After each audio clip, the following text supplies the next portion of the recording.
Yo, what's happening, legends? Thank you guys so much for joining me here today on another episode of Charts Are Dumb. Free Will, Banter Bubbly, Dan the Legend, Johnny Gummy. Guys, we have a big show today. Obviously, there's been a shit tons of volatility across the board. We're seeing certain tokens outperform others. You're seeing the meme coin run of the weekend now down 5.5% on Shiba Inu. But over the week, we're obviously seeing Pump.fun up 18% today. A few wild cards like Ethena, Lighter Exchange, B Token, which is always just a load of garbage moving up and down. Ondo for the real world assets, and Ethereum really leading the market in a lot of ways, especially as Bitcoin's underperforming. That ETH BTC chart is starting to look very, very, very strong. Today, we have a few things to go through. We got to go through Hyperliquid. We got to go through Solana. We got to go through this weekly performance as things start to shift in terms of the war. Things have seemed to have calmed down a little bit. So we have a lot to talk about on that front as well. So we're not going to waste too much time. Guys, thank you so much for joining me here today. If you're new here, if you're not new here, make sure you smash the like button. Just let's help boost this algorithm and get us in front of some more eyeballs. And make sure that you do subscribe to the channel and help us support this growing community. Things are going to start picking up now. We have quite a few things planned out for this week. And then obviously just actually for the entire year, quite a few things popping up. We're just kind of getting our bearings right with the new channel and just balancing out all the responsibilities.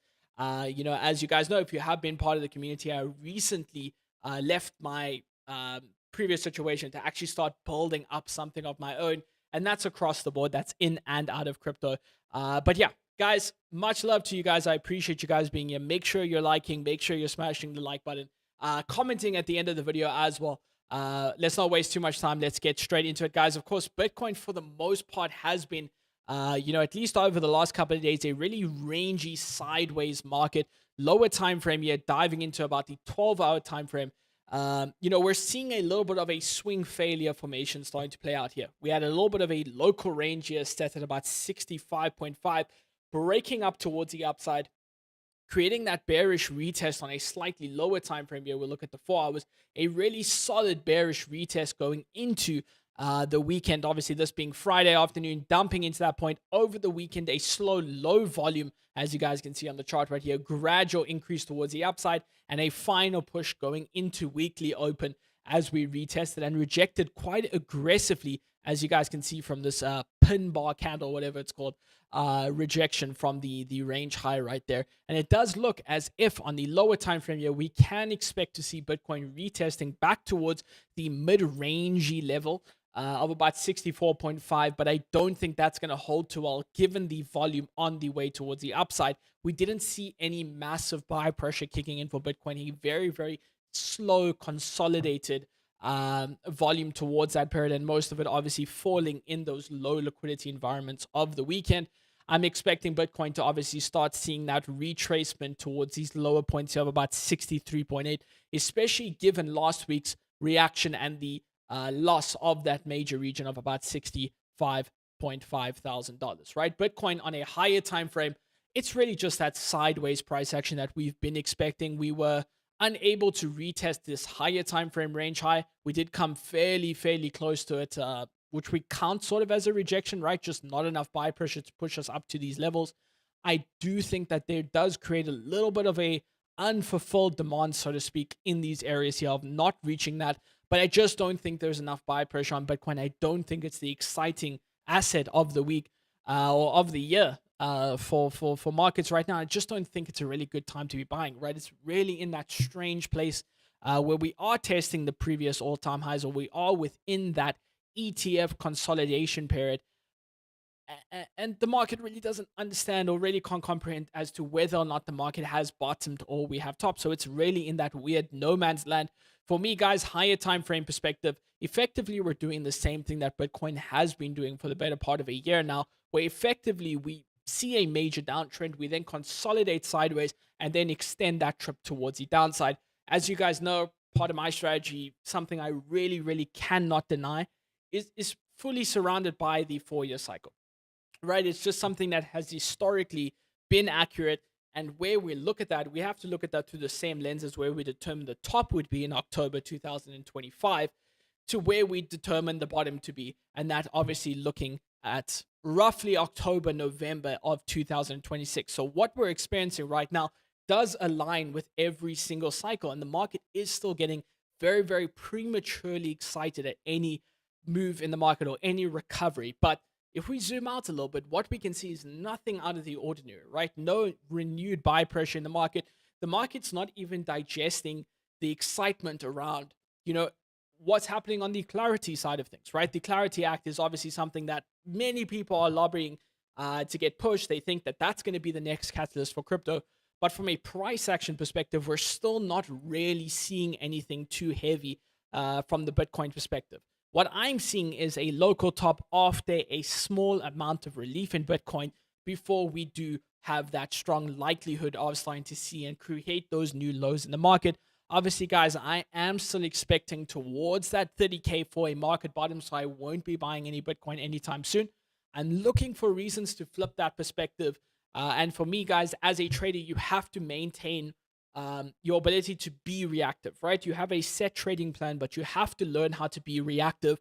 I think there's a lot of influencers and a lot of guys on Twitter really pussyfoot around the market outlook where they say, okay, well, the bottom could be in or it could not be in, or that's not the point of trading, right? And I think that perspective is very wrong, whereby you have an analysis, but you create all these counter analysis towards the main thesis, right? My main thesis is that the market is going to continue to come down, and I'm constantly looking for signs that go against that expectation or go against that analysis, right? I'm not looking to play out both scenarios and go, okay, well, we could go up or we could go down, so I'm going to buy now because we could. That's really not the way I play it as a trader. As an investor, it surely shouldn't make really much of a difference to you whether or not you're buying Bitcoin at 64, at 55, and this is under the assumption that you believe Bitcoin will continue to, scale for the next, in price terms, for the next 10 years, right? So for you, it doesn't really make a difference. For me as a trader, I'm looking for those risk-on environments. I have yet to see any real buy pressure or real excitement in the market yet. And as such, I am expecting that continued downpour in the market. $30,000 obviously is a very, very bearish target and becomes less and less likely the longer this bear market is prolonged, right? As the closer we get to that end of the 4-year cycle perspective, which, as you guys know, from top to bottom, has generally been accurate almost to the day of around 365 days, right? 1 year from top to bottom. And that's really the perspective that I'm looking at right now. Obviously, as I said, the longer we take to start pushing down, the less likely we are to see those deeper levels. But for now, guys, there's no inclination that the market has shifted and that we have seen a little bit of a change in structure and renewed excitement, right? I think the market's currently waiting in for that Clarity Act. I think that potentially, if it were to come into fruition in this year, which I really don't think is going to happen given all the, current situations unfolding around Donald Trump's approach to crypto. There was a little bit of concern around that this week or last week. I think that's probably going to get delayed till next year, which really does align with that being the end of the bear cycle and the catalyst for the next cycle, right? You do have some big financial giants behind it. They could be expecting something behind it. There could be some plans behind it that they need that Clarity Act to be passed to renew that excitement in Bitcoin. But for right now, I think it's just this little hopium, and anything that pushes that past that year mark starts to, alleviate some of the minimal buy pressure that we are seeing in the market. So for Bitcoin right now, price action wise, I do think we've seen a local top here, lower time frame. As I said, I am expecting us to start retesting back towards that lower region of about $64,000, which I don't anticipate to hold very strongly. We could easily see a $62,000 Bitcoin probably before the end of the week, if enough sell pressure starts to kick in. But Bitcoin is looking pretty weak to me with this now second rejection year. On the other end of the spectrum, of course, we have Ethereum, which is outperforming the rest of the market, right? Ethereum is slowly creeping up and starting to fill out new high after new high, as you guys can see over here. Does look a lot stronger than Bitcoin is right now. The ETH BTC chart is outperforming, and alongside it, many, many altcoins. Right, it's very narrative based. It's a little shift from day to day. We saw meme coins on the weekend. Today we're seeing some stragglers in Lighter Exchange. We're seeing some things in terms of real world assets as such. But for the most part, the altcoins do seem to be a little bit more live and wild. We'll talk about Ethereum. We'll talk about Solana. We'll talk about Hyperliquid, which is something pretty important right now. But that being said, for Ethereum, we're obviously not seeing massive volumetric candles coming into Ethereum. It's really just a slow and steady outperformance of Bitcoin. But where we're currently sitting is the point that interests me most. And that's, of course, coming back into this inefficiency that was created on the initial breakdown of year. We discussed this on a previous stream, guys. It's a very, very important strategy to understand from a price action perspective. And effectively, when you have a ranging market like that and a massive volumetric candle coming down like that, normally or generally, depending on the time frame, in one file candle, you create this inefficiency in the market, right? It's an inefficiency in price, a lack of liquidity in the zone, and effectively, before any sustained move towards the downside, you have an extremely high likelihood that that's first filled and then continuation towards the downside. We saw many volumetric gaps in the market on the way down on the previous pullback on June 1st.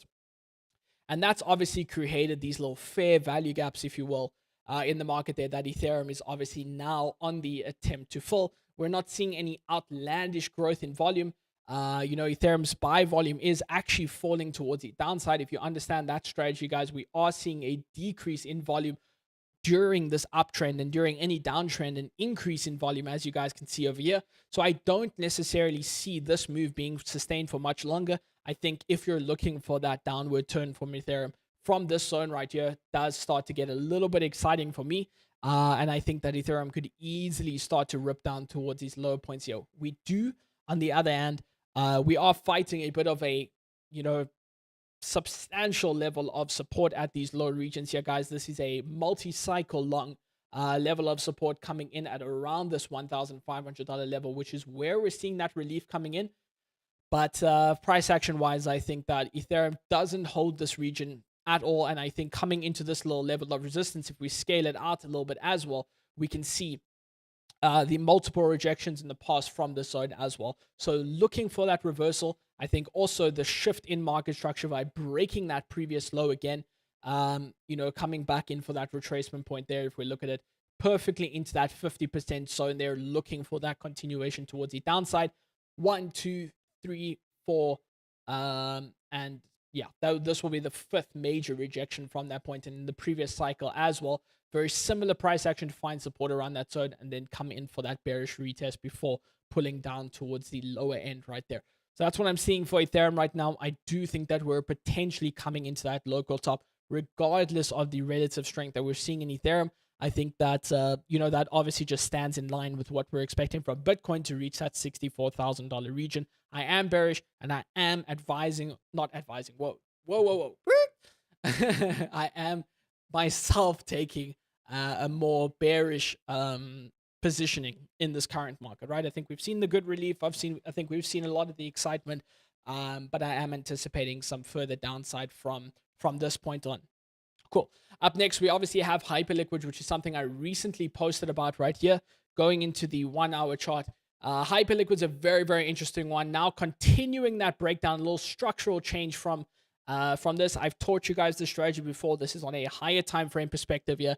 Hyperliquid looks heavy, right? We've seen a slow, volumeless accumulation and recovery towards the upside, reaching back into that volume POC right there, highlighted a perfect pinpoint rejection and now breaking that structure over there. For Hyperliquid, I think that that's a good short position. And obviously, higher time frame where we're looking to take Hyperliquid is all the way back down towards that $54 level of support. It is a bearish outlook that we have been tracking for a little while, obviously, since these higher regions right here.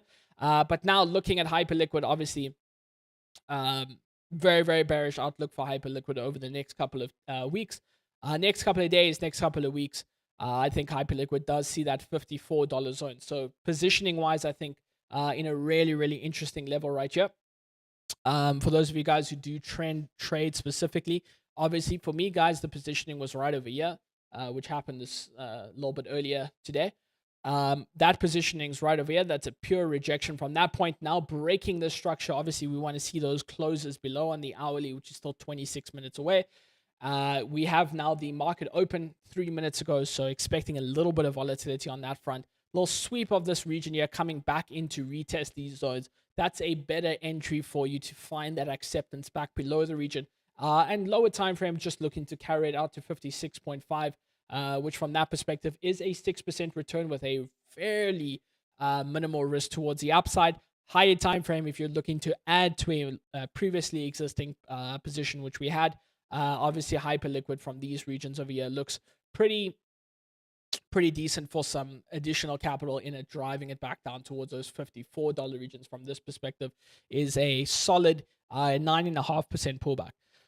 Solana, very, very slow, right? Really nothing happening from this perspective here. Sideways consolidation, back and forth, playing with that $80 zone, as you guys know, with Solana. That being the critical level, currently trading within a massive, massive liquidity gap. We've been kind of eyeing out this $80 to $40 zone that Solana has been trading in. I actually want to go to the weekly on this one. Which, as you guys can see, is this one. We recently came back into retest with 2 major weekly rejections here, followed by, two consecutive doji candles, which screams indecision in the market. Effectively, when you see candles like this, which is your doji formations here, it's not highlighting from my indicator, but we have these examples over here as well. I think my indicator might be a little bit tight. Let me have a look and see. 0.05. Let's go to 0.1. Should work. There we go. Oh, now everything's what is the setting here? The threshold. Oh, it's 0.1% of the candle. Give me 1 second. What was it? 0.07.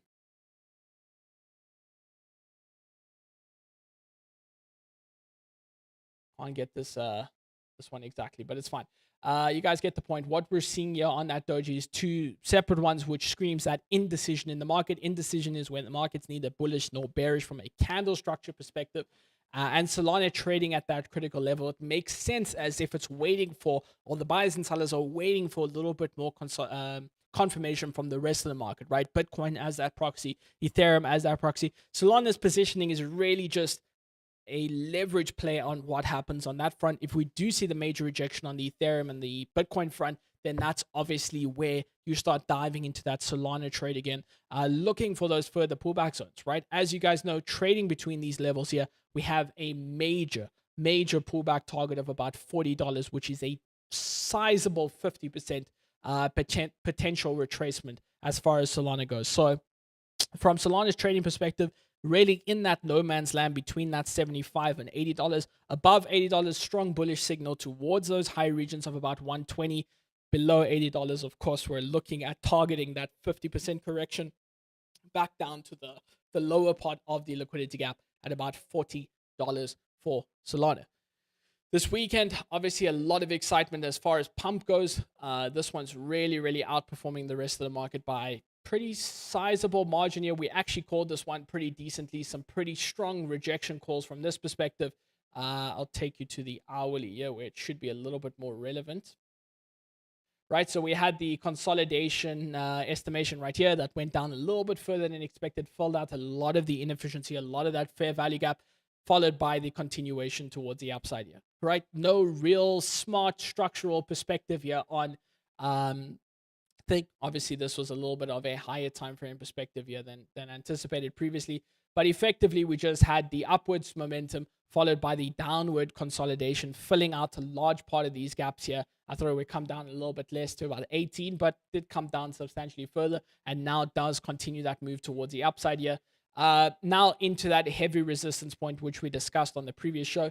I really don't see much upside as far as pump.fun goes. I think there is a little bit of excitement now around the meme coin thing, but this is a very substantial level of resistance. A few people have asked me on Twitter to kind of go over it, so this is for them. I do think that from a risk to reward perspective, this trade doesn't really make too much sense as it stands right now. The one thing I want to show you guys from this perspective and how the strategy ties into, analyzing volume as part of your indication in the market. When we see something of this nature, this downtrend after a big explosive move towards the upside, we evaluate the volume. And what we could clearly tell you during this downtrend, the sell volume was decreasing, right? As you guys can see in association with that move towards the downside, which shows that the downtrend is not supported by volume. Look for long entries on signs of reversal, right? I did drop this for you guys on Twitter the other day. I'll see if I can show you guys the diagram here. I should have probably prepped it for the show. But it should be pretty close. I don't think I did too much on top of it. Here we go. So this diagram here, guys, on Twitter, I'll drop the link in the chat for you guys. I hope I can on YouTube.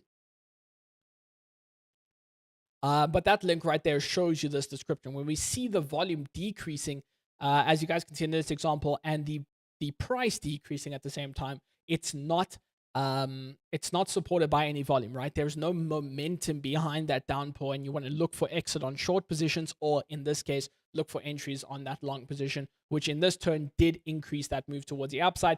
Going into that resistance, we do see a strong growth in volume inside of this. So, obviously we have a huge possibility or huge probability of starting to like sweep out this level, given the current momentum and the recovery, that higher time frame V-shaped momentum from the 26th of June going into this region here, which is already up a solid 87% on pump.fund, which is actually quite large. I do think that we could definitely grab the liquidity at this 24, but from a risk to reward perspective, where your potential downside is versus where your potential upside is, I really don't see this being a great trade from this point. In fact, if you are long, I'd be looking to take a little bit of profit, or at least, probably most of your profit at this point, with a little bit of capital left for that next squeeze up into about 2.24. Cool. The two other tokens we wanted to look at today was Ondo and Lighter. I don't think, okay, let's actually on Hyperliquid. Okay, Lighter, another V-shaped recovery in the market on the 4-hour time frame. What I'd like to see here, just a small trading plan, little hedge against the bearish outlook, is I'd like to see a little retest on this point here. Big inefficiency break over there. We can see from this uptrend that it is supported by volume, as you guys can see. Growth in the price alongside the volume here does indicate that with a little bit of a retracement back into about 2.16, we could see that as a really, really good midweek retest and a potential long positioning, looking at something like this, probably about a week hold. So higher time frame hold, you're looking at these upside targets here of about 2.4, higher time frame potentially even going up as high as 2.5. So I love this structure change right there, a little swing failure, V-shaped recovery, looking for that little downtrend back into 2.16, 2.15 as that retest point. I love that positioning for Lighter Exchange, and looking to drag that back up to about 2.4. I think that's a pretty solid upcoming trade right there. And lastly, Ondo USDC. Strong price action. Yeah, I don't think we have too much of it. Ondo is also one that really does respect these little engulfing candles, which is typically marked out local tops. As you guys can see here, 17% down over here. Another local top, 23% down on the 4-hour. Yeah, I mean, look, where we're currently sitting here, obviously a little double top formation potentially forming over here. There does still seem to be a lot of momentum coming in here at Ondo. Definitely a place to start taking a little bit of profit. But that extension zone right there, looking for those reversal signs. Yeah, this is an easy retracement play on Ondo Finance, right? These ones don't tend to last as long. These little short-term narrative plays, I don't suspect to last too long on Ondo. So it's another place to start looking for that reversal. We clearly see the large part of the buy pressure coming into these zones. This last area, or this last little push up, is starting to see a lot of decreasing volume from that perspective. So looking for signs of reversal on Ondo. This is a trade I'm going to keep an eye on, and I wouldn't advise you to this. I can advise you to put on notifications on for my Twitter. Any update that I do or any execution that I do take, obviously you'll be able to get that notification 24 hours a day through Twitter. Anyway, guys, thank you so much for joining me here today. Nice, quick, and easy show. Much love to you guys. Make sure that you DM me, comment on Twitter, comment on the post if you have any questions, anything I may have missed out on. Much love to you guys. Trade safe, and I'll catch you guys all on Wednesday. Much love.